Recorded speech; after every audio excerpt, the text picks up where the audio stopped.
Hello, John Robertson, your volunteer librarian for Oscar, back for part 2 of the review of the BC Antenatal Record 2020.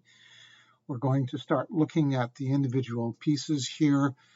If you haven't had a chance, have a look at my initial video, quickly run through the intro just to help you with some of the overall features. We're going to go back into the encounter pane of Jessica Rabbit. We're going to go back into the antenatal record. And you'll see here that we have inputted already in some of the information grabbed from the patient's chart. So as it says there, this is a read only. We get these things coming straight in from the patient's chart. These ones we can edit if we so choose. However, the ones that are in gray, they're permanently there. They're not going to change. A quick side note here. There are several versions of the BC Antenatal Record 2020. There have been some updates made to the BC Antenatal Record. One of those is with respect to how the surname and the given name of the patient is filled out. I'm just going to show you a little screen grab from a previous version and show you a difference here. The previous version, when it was printed out to PDF, didn't actually fill out the patient surname and the patient given name on this side of the chart.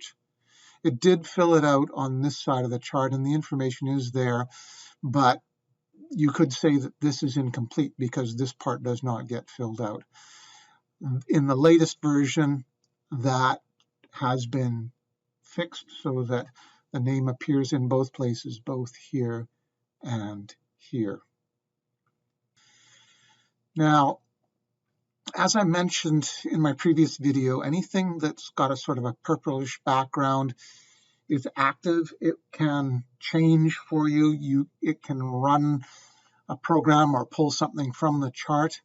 This particular one, the age at the estimated date of delivery, looks for a date of delivery and then looks at the patient's age and sees if she's going to be the same age or if she's going to be a year older. Now, this date of delivery is on part 2, page 1. So this one will not calculate for us until we've filled out part 2, page 1. So we'll have to come back to this to get a double click happening so that we can get the age at the date. We can fill in a different surname at birth. We can select an age. We can select a relationship status. We can select a education level. We can type in an occupational. And of course, as soon as we fill in one of these ones that are not grayed, then we find the save and the save and exit button are now active because there's more information on this chart than there was previously. So we can say that there was no response to the Indigenous identity. That won't activate these buttons here, but if we choose any of these 3, then these buttons will be activated and we can choose one of them again. We can choose the ethnicity of the patient, and there are a bunch of choices here. These choices are based on what was present in the BC Antenatal Record as provided by Perinatal Services BC. So these choices are not choices written by the programmer or by Oscar. These are the ones that have been determined by Perinatal Services BC. We can put in a partner surname and given name. We can put in a partner occupation. We can say that the biological father has the same surname and given surname as the partner, or we can change and put something different in here as opposed to what it says for the partner. Again, if we unclick this particular one, then this becomes active and we can type into it. If we say that it's the same as the partner, then we can no longer type in this box. Put in an age and an ethnicity into here.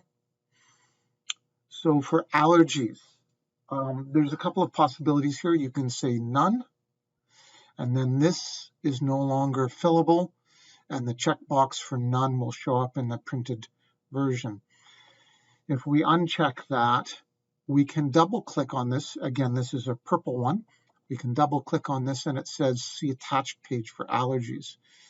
And that means that we need to go over to the attachments here. And if we go to the attachments, there's a place in the attachments where we can add in things from the chart, like their allergies. We'll review attachments at a later date, but that's just a reminder that if you're going to say see attachments, then you actually have to fill in the attachments. And here with medications, we can do a similar thing. We can double click here, and we'll put in see the attachments for the medications. Again, if we go into attachments, there's a function in there where we can pull this information from the chart and put it straight into the attachment. We can check off things like folic acid. We can fill in beliefs and practices. We can fill in contraceptive type. There's a calendar here. We can say when they last used a contraceptive. We can say whether the pregnancy was planned or not planned. And this is a radio button, so you get to choose one or the other. Put in a last menstrual period date. And once we've done that, we can double click here. And again, this is an active one, and that will give us a calculated date for their due date based on this last menstrual period that we just put in here. We can put in a dating ultrasound, what date the ultrasound was done. If we put in a estimated date of delivery by the ultrasound date, that would give us the chance to calculate the gestational age, weeks and days, based on what was stated to be their due date on this dating ultrasound. We're going to stop here. We'll go to the obstetrical history on the next video.